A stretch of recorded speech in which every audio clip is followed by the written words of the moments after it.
कुंभकर्ण खात आहे हे सुग्रीवाच्या लक्षात आलेलं आहे.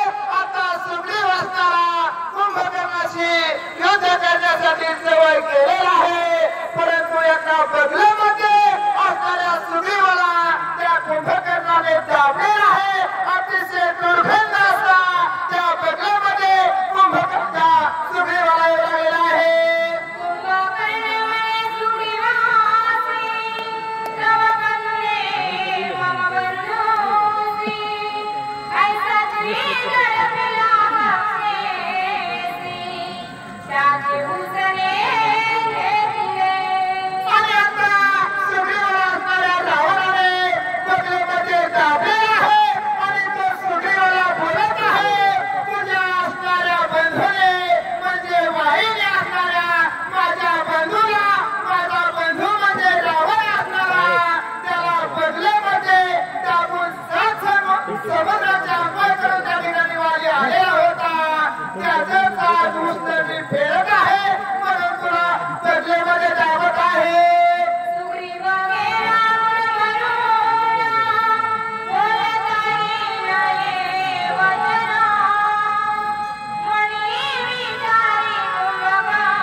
माघारी आलेला आहे.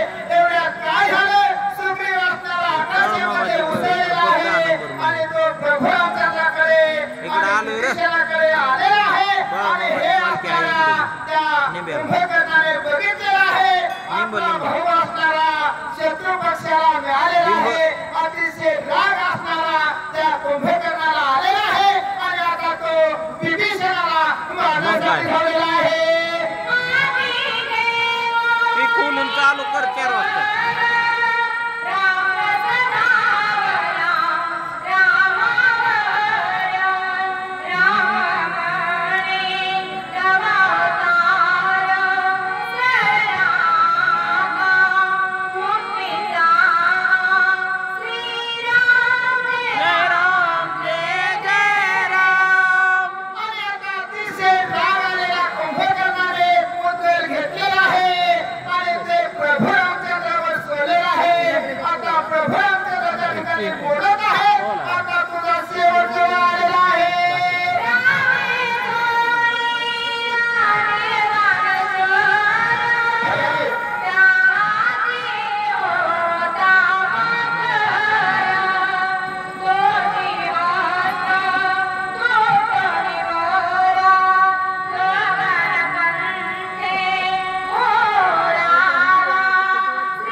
अजून 5 मिनिटं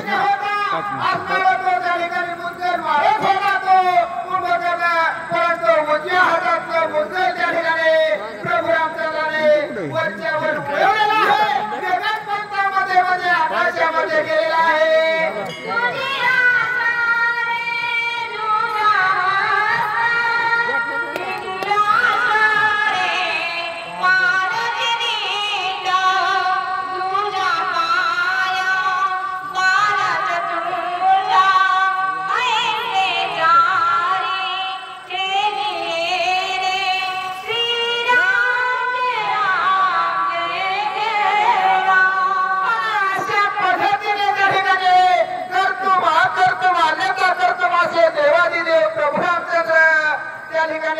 करू लागलेले आहे आणि त्या ठिकाणी आता त्या ठिकाणी कुंभकर्णाचा पहिल्या बाणामध्ये वरच्यावर हात तोडलेला आहे. दुसऱ्या बाणामध्ये दुसरा हात तोडलेला आहे. तिसऱ्या बाणामध्ये तिसरा पाय तोडलेला आहे आणि त्या ठिकाणी चौथ्या बाणामध्ये चौथा पाय तोडलेला आहे आणि असा त्या ठिकाणी हात पायाविने मोठा असणारा कुंभकर्णाचा पृथ्वीवर त्याचे घर पडलेला आहे.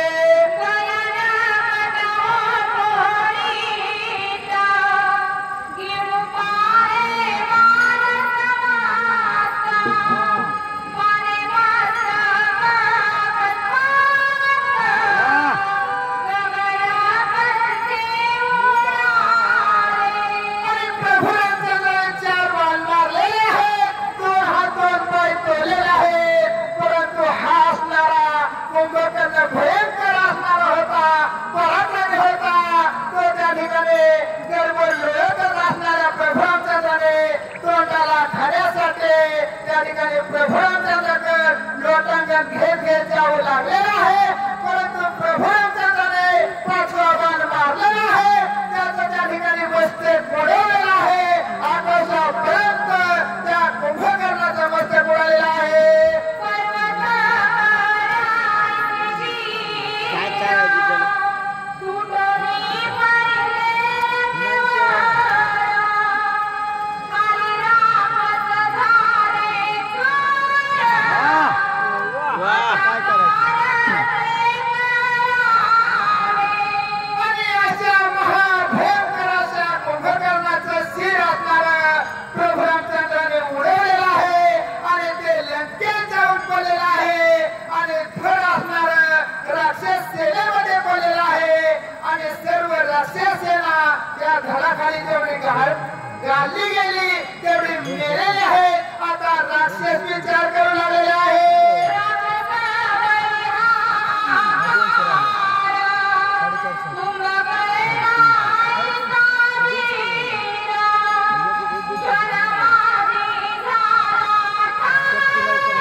त्या ठिकाणी एका क्षणामध्ये मारलेला आहे आणि रावण तर त्या ठिकाणी या प्रभूंच्या नावावर कसा टिकाव धरणार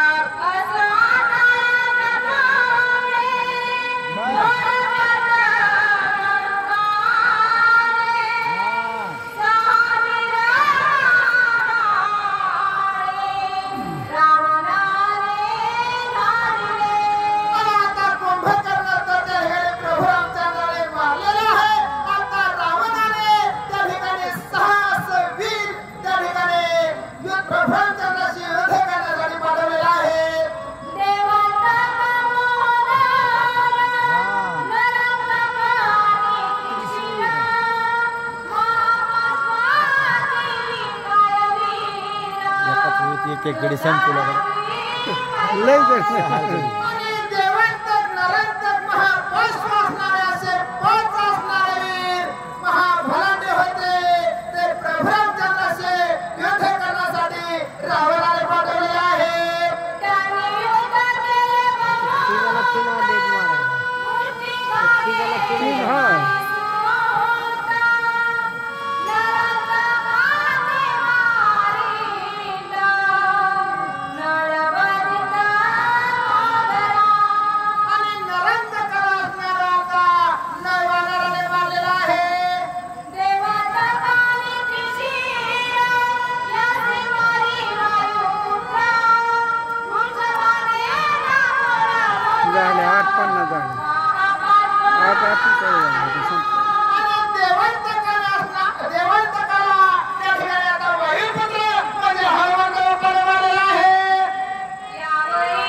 पाठवलेला आहे आता इंद्रजिताने त्या ठिकाणी रणगोराचं युद्ध त्या ठिकाणी केलेलं आहे परंतु प्रभू रामचंद्र सहित त्या ठिकाणी सर्व त्या ठिकाणी शरपांजली म्हणजे सर्व वानरसेना आणि प्रभू रामचंद्राला त्या ठिकाणी शरपांजलीमध्ये बांधलेला आहे